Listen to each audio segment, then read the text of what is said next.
నేను మీ ఆర్యవైశ్య ముద్దుబిడ్డ అవం founder Sai Satvik. So నేనైతే ఆర్యవైశ్యులందరినీ ఒక క్వశ్చన్ అడుగుదాం అనుకుంటున్నా. క్వశ్చన్ ఏంటంటే, మీ ఇంటి పూజ గదిలో వాసవిమాత అమ్మవారి ఫోటో ఫ్రేమ్ ఉందా? సో మీ గుండెల మీద చేసుకొని నిజమైన కామెంట్ ఈ పోస్ట్ కింద పెట్టండి.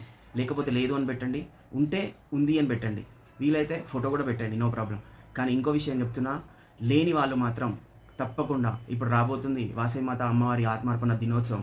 ఇప్పటివరకు ఏం జరిగింది పక్కన పెడితే, ఇకపైన మన ఆర్యవైశ్యుల ప్రతి ఒక్కరి ఇంట్లో మన కులదైవం తప్పకుండా ఉండాలని, మీరందరూ కూడా దాన్ని పాటిస్తారని ఆశిస్తున్నాను. ఎవరింట్లో అయితే వాసవిమాత అమ్మవారి ఫోటో ఫ్రేమ్ ఇంట్లో ఉంటే సరిపోదు, పూజ గదిలో ఉందో లేదో చూడండి. లేకపోతే తప్పకుండా కొనుక్కొని వాసవిమాత ఆత్మార్పణ దినోత్సవం రోజు వరకు మీ ఇంట్లో వాసవిమాత అమ్మవారి ఫోటో ఫ్రేమ్ మీ ఇంటి పూజ గదిలో ఉంచుతారని ఆశిస్తున్నాను. జై వాసవి, జై జై వాసవి.